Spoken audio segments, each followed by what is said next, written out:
అందరికీ నమస్తే. నేను మీ బాణావత్ రవికుమార్ నాయక్ రేగులగడ్డ.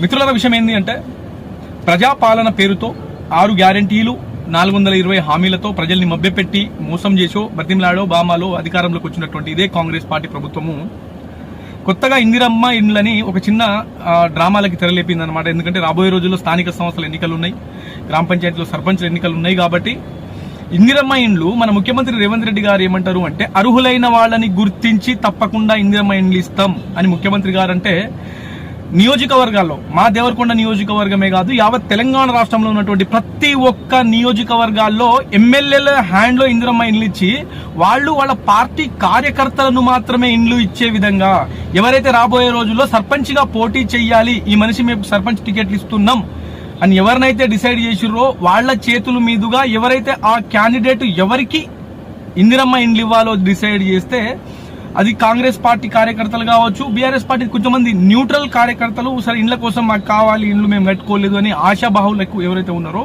వాళ్ళని రాబోయే రోజుల్లో ఈ స్థానిక సంస్థల ఎన్నికల్లో ఉచ్చులో వేసి బయటికి లాగే ప్రయత్నాలు చేస్తా ఉన్నారు.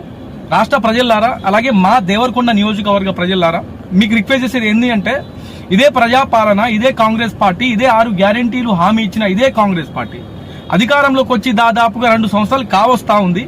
ఇప్పటి వరకు అర్హులైన వాళ్ళని గుర్తించలేదు. ఒక ఇల్లు కట్టాలంటే తక్కువలో తక్కువ 6 నెలలు సంవత్సరం పడుతుంది.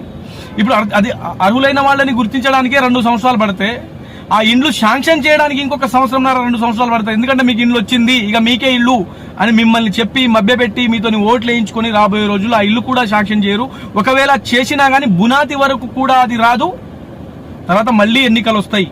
కాబట్టి దయచేసి యావత్ తెలంగాణ రాష్ట్ర ప్రజలకి, అలాగే మా యొక్క దేవరకొండ నియోజకవర్గ ప్రజలకి నేను రిక్వెస్ట్ చేసేది ఏంటి అంటే, దయచేసి వీళ్ళ డ్రామాలు ఇప్పటికైనా పసిగట్టండి.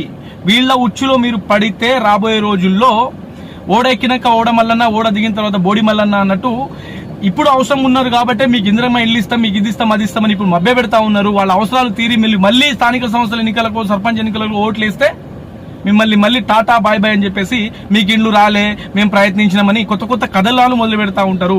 దయచేసి దేవరకొండ నియోజకవర్గం మొత్తానికి 3000 ఇండ్లు మాత్రమే శాంక్షన్ అయినాయి. ఒక్కొక్క గ్రామానికి తక్కువలో తక్కువ మా అంటే ఒక 3 ఇండ్లు, 4 ఇండ్లు, కొంచెం పెద్ద గ్రామ పంచాయతీ అంటే 5 ఇండ్లు, అంతకు మించి రావు. వీళ్ళు ప్రతి ఒక్కరికి నీకొస్తుంది అందరికి వస్తుందని వీళ్ళు మభ్య పెడతా ఉన్నారు. ఎవరికి ఇండ్లు రాదుగాక రాదు. దయచేసి ఈ విషయాన్ని పసిగట్టాల్సిందిగా మీరు రిక్వెస్ట్ చేస్తా ఉన్నా. వెనకట ఒక మాట, ఏతుల మల్లన్నకి 3 ఎడ్లు 30 దొడ్లంట అంటే గిట్లుంది. ఈడ ఇయ్యాల్సింది 3 ఎడ్లే, ఈడ ఇయ్యాల్సింది 3 ఇండ్లే, కానీ 30 మందికి ఇస్తాం మన గ్రామ పంచాయతీలో అందరికీ శాంక్షన్ అయినాయని చెప్పి మిమ్మల్ని మభ్యపెట్టి ఓట్లు వేయించుకునే ప్రయత్నంలో వీళ్ళున్నారు.